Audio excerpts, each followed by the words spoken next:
देखिए, ये developing society या डेवलप्ड सोसाइटी का कर्स कहिए।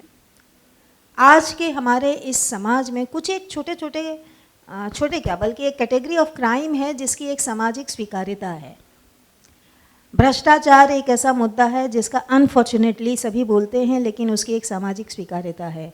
लोग अगर कहीं कोई घूस देते हुए देखते भी हैं तो उसको कहते हैं कि ये तो चलता है।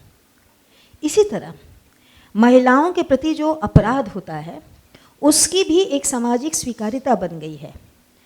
हमारे यहाँ हमारे समाज में अगर कोई मर्डर करके आता है तो गांव वाले बोलते हैं कि साहब ये इसने गंदा काम किया है। कोई लुटेरा हो, कोई डकैत हो तो उसको हम लोग समाज से पलायन करने के लिए कहते हैं कि अरे तो लुटेरा है, इसको निकाल दो। लेकिन कोई अगर अपने बगल के घर में अपनी पत्नी को मार रहा है तो हम कहते हैं कि ये तो उनका आपस का मामला, बीच में पड़ने की ज़रूरत नहीं। हम बैठे हैं दुकान पर, हमारे सामने कोई बच्ची जा रही है और उसके संग छेड़खानी हो रही है, हम बीच में इंटरफेयर नहीं करते हैं, उस बच्ची के लिए खड़े नहीं होते, क्योंकि हमको लगता है कि तो रोज़ की बात है। तो अनफॉर्चुनेटली भारतीय परिवेश में महिलाओं के प्रति जो अपराध है उसकी सामाजिक स्वीकार्यता बहुत ज़्यादा है और हम उसको एज अ टैबू नहीं देखते हैं।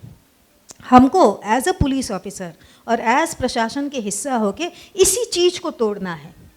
जब ये हमने अपनी रेंज में एक छोटा सा एक्सपेरिमेंट किया था और उसमें यही एक्सपेरिमेंट किया था कि आप महिलाओं के प्रति अपराध को केवल पुलिसिंग से समाप्त नहीं कर सकते हैं जब तक कि समाज में उस अपराध के प्रति एक नकारात्मक अवधारणा हम पैदा ना कर दें, जब तक समाज में हम ये ना बता दें कि जो तुम कर रहे हो वो गलत है।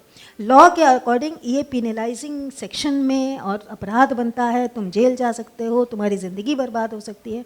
जब तक हम वो अवेयरनेस ना क्रिएट कर दें, जब तक हम महिलाओं को उनके हक की बात ना बता दें, ये तुम्हारा हक है, सम्मान के संग जीना तुम्हारा हक है, तुमको शिक्षा मिलना तुम्हारा हक है, स्कूल में जाना और एक बच्चे के बराबर बैठ के एक टीचर से शिक्षा प्राप्त करना तुम्हारा हक है।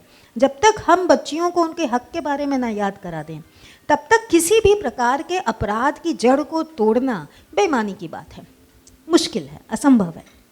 हम लोगों ने यही किया था जब मिशन शक्ति, ऑपरेशन शक्ति करके अपनी रेंज में चलाया था, उसमें यही हम लोगों ने किया था कि और बाद में उसको माननीय मुख्यमंत्री जी ने अप्रिशिएट किया और एक बृहद स्वरूप दिया मिशन शक्ति का। उसमें उन्होंने महिलाओं के सशक्तिकरण को उनके सम्मान और सुरक्षा से जोड़ दिया। बात भी सही है, जब तक महिलाओं के हाथ में आप फिनेंस नहीं देते हैं, उनके हाथ को मजबूत करके रोटी पैदा करने की ताकत नहीं देते हैं, तब तक वो अपने सम्मान के लिए नहीं लड़ सकती, तब तक वो अपनी सुरक्षा के लिए लड़ नहीं सकती है। और जिस दिन उसको ये आप ताकत दे देंगे, इकोनॉमिक आप वनरेबिलिटी उसकी हटा देंगे, उसके बाद आप देखेंगे कि वही महिला दूसरी महिला के लिए खड़े होकर लड़ने के लिए तत्पर हो जाएगी। मिशन शक्ति जो लॉन्च हुआ है वो इसी अवधारणा पर लॉन्च हुआ है। हम एक तरफ विभिन्न विभागों के माध्यम से अवेयरनेस क्रिएट करते हैं, स्कूल कॉलेजेस में, प्रोफेशनल कॉलेजेस में, गांव देहात में, ईंट भट्टों पर काम करती हुई औरतों के बीच में, खेतों में खड़े होकर फसल काटती हुई महिलाओं के बीच में जाके हम लोगों ने अवेयरनेस फैलाई है। जो आपके श्रमिक तबके के लड़के हैं, जो गुमराह नौजवान हैं, उनके बीच में हमने अवेयरनेस फैलाई।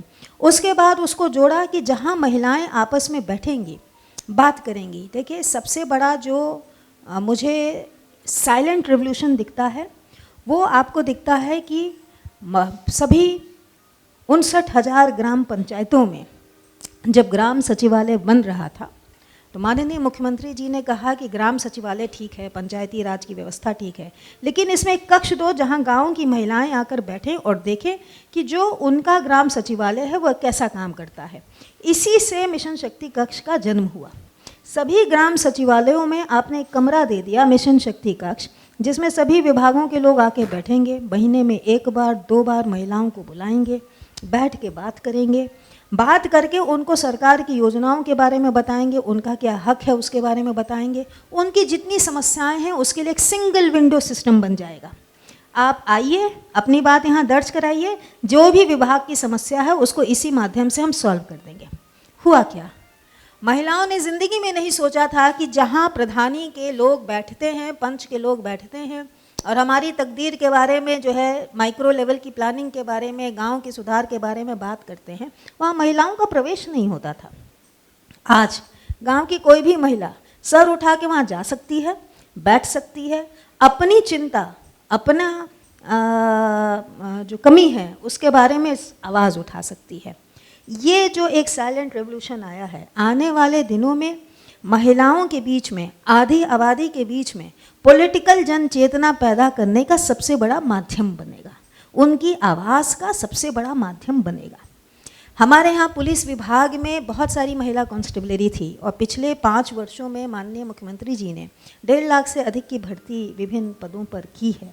उसमें 30% महिला इनटेक हुआ है। वो महिला कांस्टेबलरी को, चूँकि हमारे विभाग का एक बड़ा संकीर्ण दृष्टिकोण होता था और वो उनको ऑफिस के कामों में, कंप्यूटर्स के कामों में यूज़ करते थे। पढ़ी लिखी महिला कांस्टेबलरी थी, लेकिन सड़क पर नहीं निकल रही थी। अगर बहुत हुआ तो महिला थाने में उसको पोस्ट कर दिया जाता था। पहली बार प्रदेश में और पूरे देश में महिला बीट बनाई गई। महिला बीट बनाई गई, महिलाओं के लिए 4-4 गांवों को जोड़ा गया और उस पर महिला बीट अधिकारियों की तैनाती हुई। अब यही विमेन कांस्टेबलरी स्कूटी पर बैठती है, सर ऊंचा करके जाती है, गांवों का दौरा करती है, लोगों से मिलती है, उनकी तमाम सॉल्यूशंस, प्रॉब्लम्स का सलूशन लाती है। उसका भी सशक्तिकरण हुआ है। 30% ऑफ वर्क फोर्स जो हमारा बिना किसी कार्य के लाइन था, उसको कहीं कोई उसको सम्मानजनक तरीके से काम देने के लिए कोई उसको चैनल नहीं था, आज वो चैनलाइज्ड है। आज जब वो सड़क पर निकला है, उसका सशक्तिकरण हुआ है। आने वाले दिनों में हम लोग देखेंगे कि बहुत सारे थानों पर महिला दरोगा, महिला इंस्पेक्टर थानेदार के तौर पे भी काम करते दिखेंगे। This is the silent revolution which mission शक्ति हैज़ ब्रॉट इनटू। इसने विभागों में सशक्तिकरण लाया है, इसने समाज में सशक्तिकरण लाया है। This is what I keep on telling everyone कि जब आप दिल से किसी चीज़ के बारे में सोचते हैं और समस्या की जड़ तक पहुंच जाते हैं, तो फिर आप उसका कोई ना कोई निदान खोज ही लाएंगे।